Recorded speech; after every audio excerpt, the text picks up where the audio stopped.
ले आरती तोहार हो गौरा के ललनवा। सबसे पहले आरती तोहार हो गौरा के ललनवा। सबसे पहले आरती तोहार हो गौरा के ललनवा। गौरा के ललनवा शिव शंकर के ललनवा गौरा के ललनवा शिव शंकर के ललनवा। गौरा के ललनवा शिव शंकर के ललनवा। गौरा के ललनवा शिव शंकर के ललनवा। सबसे पहले आरती तोहार हो गौरा के ललनवा। सबसे पहले आरती तोहार हो गौरा के ललनवा। ब्रह्मा से पहले विष्णु से पहले। ब्रह्मा से पहले विष्णु से पहले। ब्रह्मा से पहले विष्णु से पहले। ब्रह्मा से पहले विष्णु से पहले।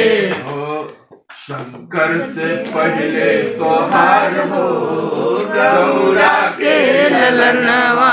शंकर से पहले तोहार हो गौरा के ललनवा।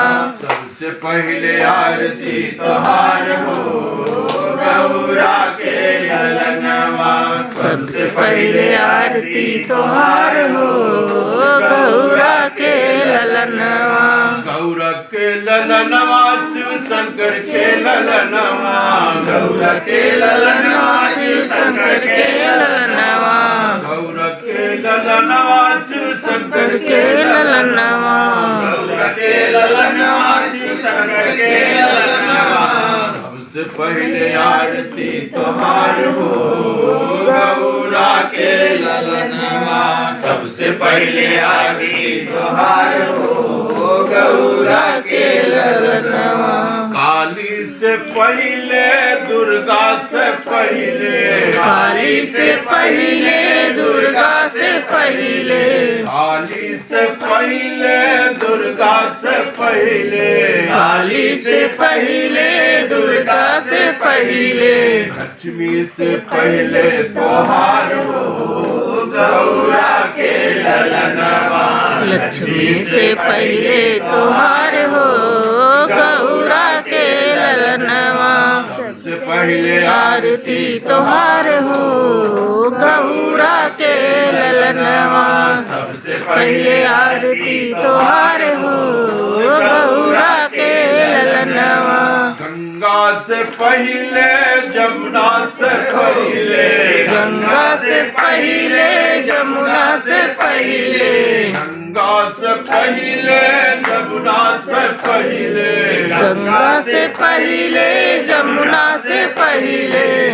गम से पहले तोहार हो गौरा के ललनवा। संगम से पहले तोहार हो गौरा के ललनवा। सबसे पहले आरती तोहार हो गौरा के ललनवा। राम जी से पहले राम जी से पहले लक्ष्मण जी से पहले राम जी से पहले लखन जी से पहले।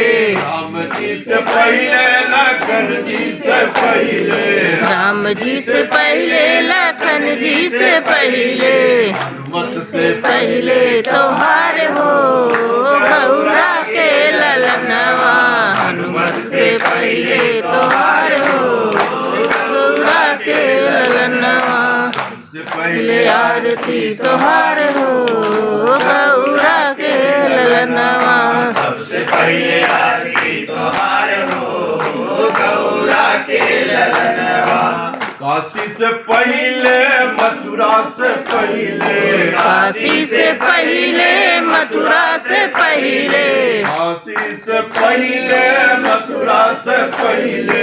काशी से पहले मथुरा से पहले। अयोध्या से पहले तोहार हो गौरा के ललनवा। अयोध्या से पहले तोहार हो गौरा के ललनवा।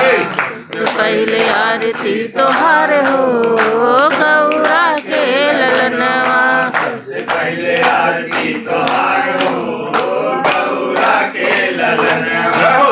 पहले आरती तोहार हो गौरा के ललनवा सबसे पहले आरती तोहार हो